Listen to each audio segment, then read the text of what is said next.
Joey Pelupesi, gelandang kelahiran Belanda keturunan Indonesia, belum lama ini resmi menjadi bagian dari timnas Indonesia setelah proses naturalisasi. Pemain yang sempat memperkuat klub Belanda seperti Heracles Almelo dan FC Groningen ini langsung mencuri perhatian publik sepak bola nasional.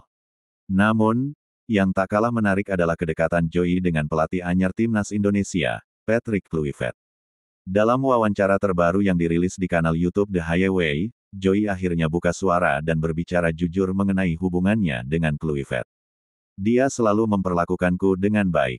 Bahkan dia yang menempatkan saya di posisi nomor 6 di FC20. Ya, dia memberi pengaruh besar pada karir saya, ujar Joey dengan tegas.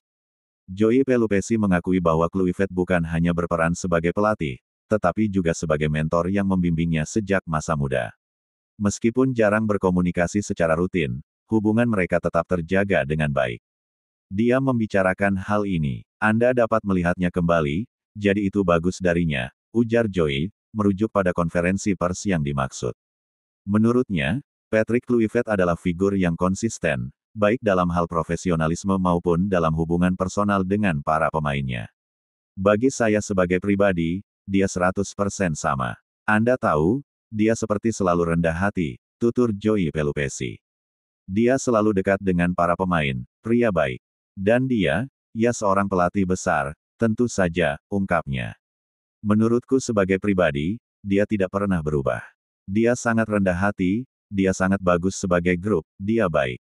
Jadi saya tidak bisa mengatakan apapun, hal negatif apapun tentang dia, agar adil, lanjutnya. Joey optimistis, jika Indonesia bisa mencuri kemenangan di salah satu pertandingan, maka peluang untuk melangkah ke Piala Dunia akan tetap terbuka.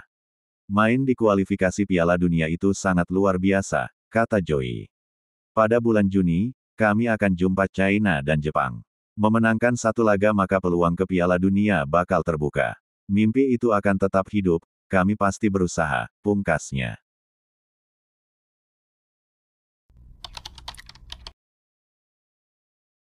Jelang pertandingan penting timnas Indonesia melawan China dalam lanjutan kualifikasi Piala Dunia 2026 zona Asia, Persatuan Sepak Bola Seluruh Indonesia PSSI, berencana menggelar kongres tahunan pada awal Juni mendatang.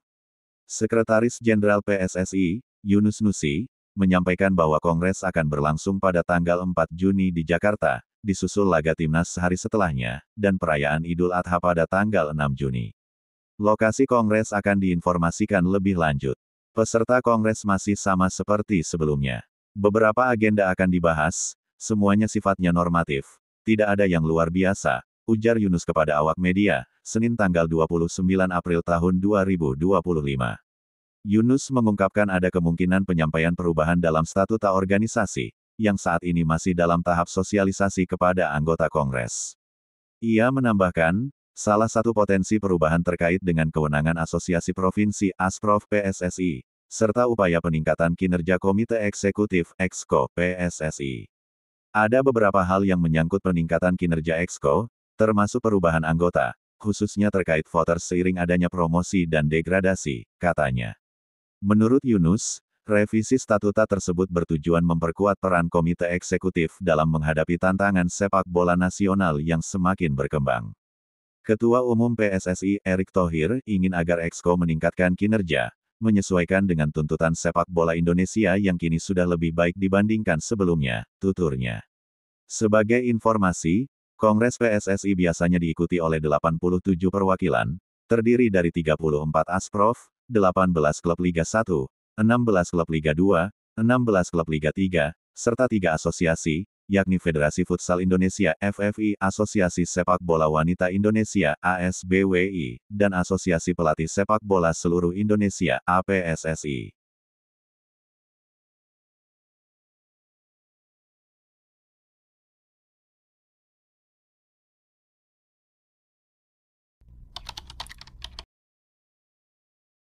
Isu mengejutkan muncul dari kursi kepelatihan Timnas Indonesia. Asisten pelatih Timnas, Alex Pastur, dikabarkan tidak akan bertahan lama mendampingi skuad Garuda.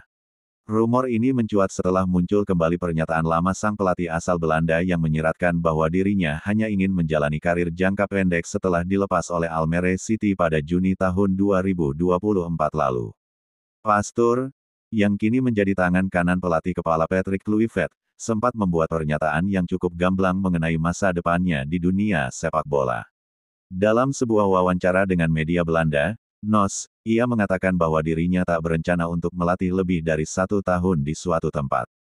Jika saya melatih di suatu tempat, hal itu tidak akan lebih dari 1 tahun, ujar Alex Pastur seperti dari NOS. Pernyataan tersebut seolah menjadi sinyal bahwa keterlibatannya di timnas Indonesia hanya bersifat sementara. Dugaan semakin menguat karena saat ini skuad Garuda sedang menjalani perjuangan di ronde 3 kualifikasi Piala Dunia 2026 zona Asia, dan hanya menyisakan 2 laga lagi di fase ini. Apabila Indonesia berhasil finish di peringkat ketiga atau keempat, Pastur kemungkinan besar akan tetap mendampingi tim hingga ronde keempat yang dijadwalkan berlangsung mulai Oktober tahun 2025. Bahkan jika harus melewati ronde kelima, peluang Pastur bertahan masih terbuka karena ronde ini baru dimainkan pada November tahun 2025.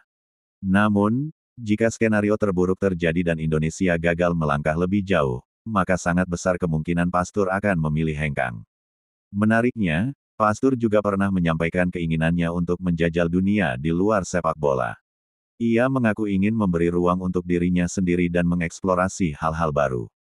Ada banyak hal yang bisa aku lakukan. Jika memungkinkan, akan memberikan ruang untuk diriku sendiri mencoba hal-hal lain di luar sepak bola, jelasnya.